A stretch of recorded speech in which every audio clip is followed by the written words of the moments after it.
जय हिंद दोस्तों, ए to be to study के यूट्यूब चैनल में आप सभी का हार्दिक स्वागत है। दोस्तों, यूपी पॉलीटेक्निक इंट्रेंस एग्ज़ाम 2023 के लिए डी फार्मेसी यानी डिप्लोमा इन फार्मेसी के ग्रुप E1 के स्टूडेंट्स के लिए आज हम पढ़ाने वाले हैं आपको बायोलॉजी की थ्योरी की क्लास। आपको बता दें कि हमने थ्योरी की ऑलरेडी 5 से 6 वीडियो क्लासेस चैनल पर अपलोड कर दी है। अगर आपने उन वीडियोज़ को नहीं देखा है तो ज़रूर देख लें, क्योंकि उसमें बहुत सारे ऑब्जेक्टिव और न्यूमेरिकल टाइप क्वेश्चन भी बताए गए हैं और बहुत से डाटा टाइप क्वेश्चन बताए गए हैं जो कि एग्ज़ाम में पूछे जाते हैं। आज की क्लास में हम पढ़ने वाले हैं जंतु ऊतक यानी एनिमल टिश्यूज़ के बारे में। तो ज़्यादा समय न देते हुए चलिए वीडियो को स्टार्ट करते हैं। वीडियो स्टार्ट करने से पहले अगर चैनल पर पहली बार वीडियो देख रहे हैं तो चैनल को सब्सक्राइब कर लें, जिससे आपको ऐसे ही वीडियोज़ का नोटिफिकेशन भी मिल जाया करेगा। आपको बता दें कि हमारी क्लासेस डेली 9 PM पर होती हैं। तो चलिए शुरू करते हैं। जंतुओं के शरीर में पाए जाने वाले ऊतकों को 4 प्रकारों में बांटा गया है। जंतु ऊतक को 4 प्रकारों में बांटा गया है।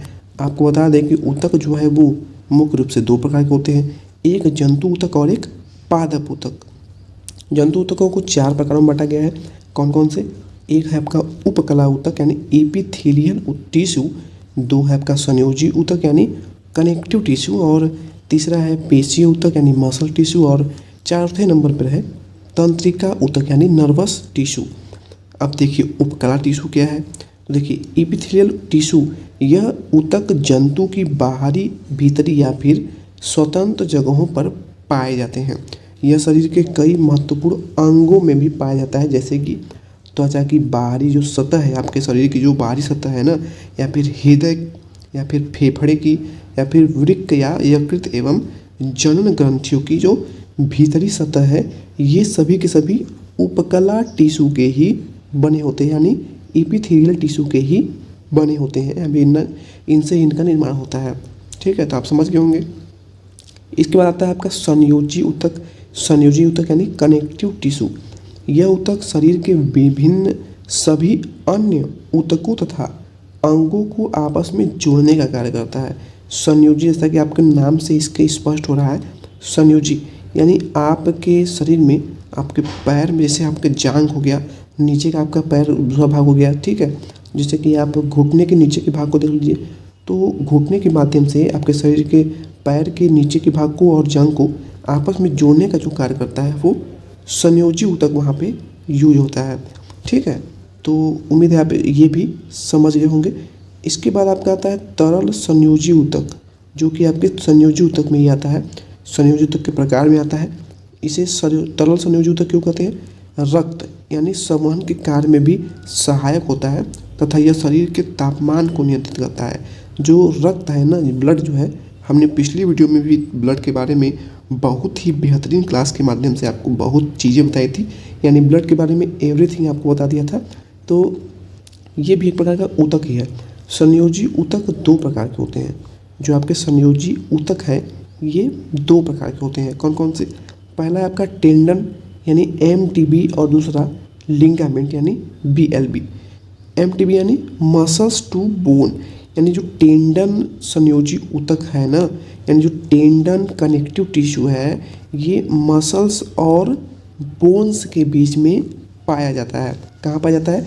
ये क्वेश्चन देखिए बहुत ही इंपॉर्टेंट है। टेंडन के बारे में एग्जाम में पूछा गया है कई बार कि टेंडन जो टिश्यू है वो कहाँ पाए जाते हैं। तो टेंडन टिश्यू या टेंडन ऊतक जो है ये शरीर में मसल्स और बोन्स के बीच में पाए जाते हैं। इसके बाद आता है आपका लिगामेंट। लिगामेंट जो कि आपके एक हड्डी को दूसरे हड्डी से जोड़ने का कार्य करता है। जैसे कि आपके घुटने की हड्डी ले लीजिए, आपके गले की जो पीठ की हड्डी है उसे ले लीजिए, आपके कलाई की जो हड्डी है इसे ले लीजिए। तो ये सभी जो ज्वाइंट्स आपके शरीर में जितने भी ज्वाइंट्स हैं उनको जोड़ने का कार्य करता है लिगामेंट। ये बोन से बोन को जोड़ने का कार्य करता है। किसको? बोन से बोन को, यानी आपके एक हड्डी को दूसरे हड्डी से किसी भी जोड़ पर या फिर बिना जोड़ के भी जोड़ने का कार्य करता है। कौन? लिगामेंट।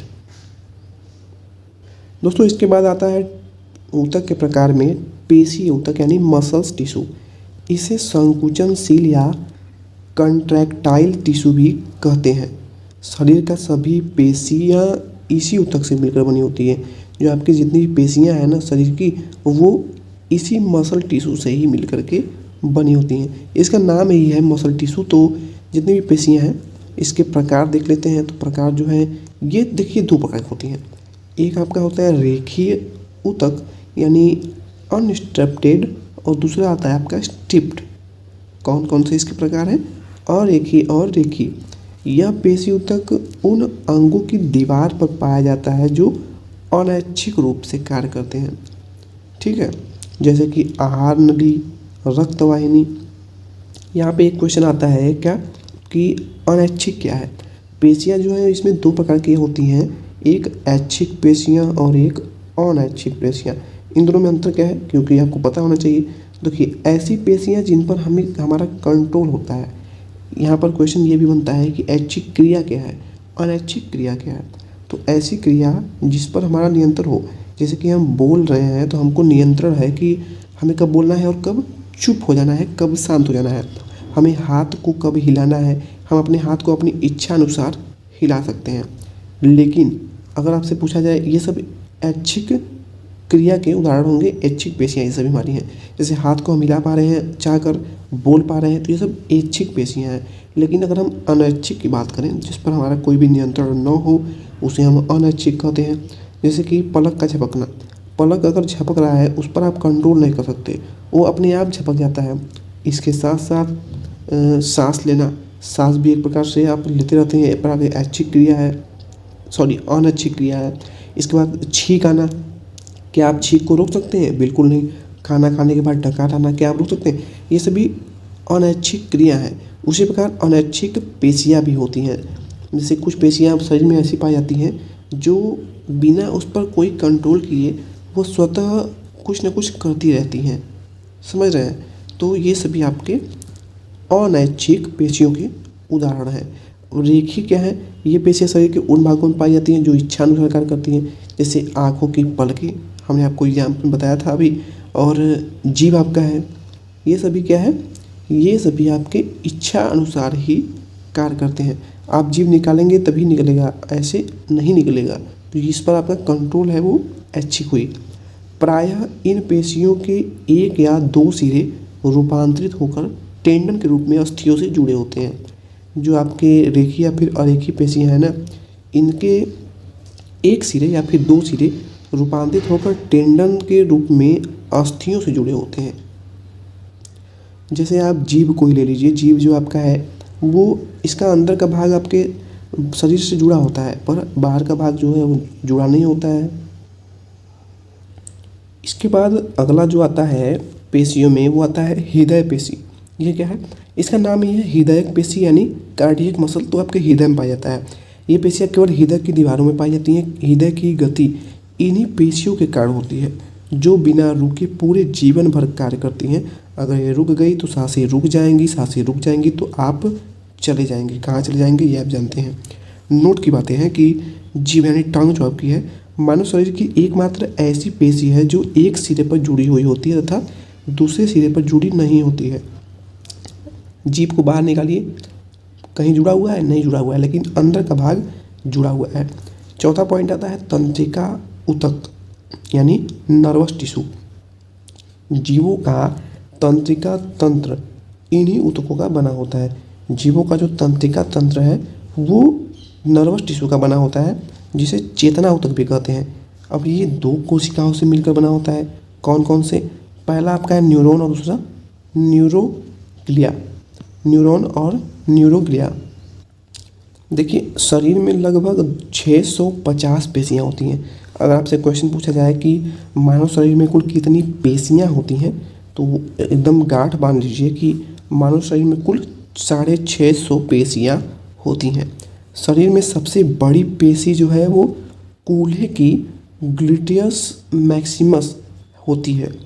शरीर की सबसे बड़ी जो पेशी है, देखिए यहाँ पे ग्रंथि नहीं पूछा गया है, पेशी पूछा गया है। एक क्वेश्चन मैं आपको यहाँ बता देता हूँ। पूछा जाता है कि मनुष्य के शरीर की सबसे बड़ी ग्रंथि कौन सी है, तो वो कौन सी है? यकृत यानी आपका लीवर। अब देखिए यहाँ पे सबसे बड़ी जो पेशी है वो ग्लूटियस मैक्सिमस इसका नाम है, तथा शरीर की सबसे छोटी पेशी जो है वो कान की स्टेपिज मसल है।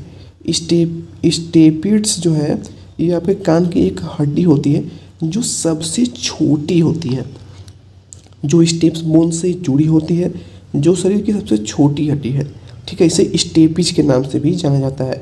जो अगर पूछा जाए कि आपके शरीर की सबसे छोटी हड्डी कौन सी है, तो आप वहाँ पर बताएंगे कि स्टेपिज जो है ये हमारे शरीर की सबसे छोटी हड्डी होती है, ये आपके कान में पाई जाती है। वहीं अगर शरीर की सबसे बड़ी हड्डी की बात करें तो आपकी जांघ की हड्डी, जो कि सबसे बड़ी हड्डी होती है आपके शरीर की। तो दोस्तों आज की क्लास को यहीं पे समाप्त करते हैं। आज की वीडियो में हमने पढ़ा जंतु ऊतक के बारे में, उसके बारे में आपके कौन कौन से टिश्यू होते हैं, उसके प्रकार क्या हैं, पेशियाँ क्या हैं, ये सब हमने पढ़ा। तो उम्मीद है आपको क्लास बहुत ही अच्छी लगी होगी। अगर आपको क्लास अच्छी लगी हो तो प्लीज़ कमेंट में ज़रूर बताएं, अपना सुझाव ज़रूर दिया करें, क्योंकि इससे हमें भी कुछ समझ में आता है कि हाँ हमें भी कुछ अपने आप में कुछ चेंज करना चाहिए या फिर नहीं करना चाहिए। अगर आपको क्लासेस अच्छी लगती हैं तो कमेंट ज़रूर करा करिए। और हाँ, पिछली बहुत सारी वीडियोज अगर अपलोड कर दी गई हैं, नहीं देखा है तो ज़रूर देख लें, क्योंकि आप सभी के लिए काफ़ी हेल्पफुल है। उन वीडियोज़ को अगर आप देख लेते हैं ना, तभी आप एंट्रेंस को क्रैक कर पाएंगे। अन्यथा एग्ज़ाम में जो क्वेश्चन आते हैं वो काफ़ी हार्ड लेवल आते हैं। जो क्वेश्चन पेपर है प्रीवियस ईयर का हमने चैनल पर ऑलरेडी अपलोड कर रखा है। एक बार पेपर को भी देख लें, पेपर पैटर्न को देख लें, जिससे आपको ये तो अनुमान लग जाएगा कि हाँ कैसे प्रिपरेशन करना है और कैसे नहीं करना है। क्वेश्चन जो है वो एनसीईआरटी और आपके जो बुक्स आती है अरिहंत पब्लिकेशन की या फिर अन्य कई सारी पब्लिकेशन की, तो उनसे भी क्वेश्चन पूछे जाते हैं। तो दोनों को ही लेकर चलना है। तो अभी तो हम एनसीईआरटी ही लेकर चल रहे हैं, पर हम आपको अरिहंत की भी बहुत सारी क्लासेस पिछले साल की भी दे चुके हैं और आगे भी देने का प्रयास करेंगे। तो वीडियो को पूरा देखने के लिए धन्यवाद। Thank you.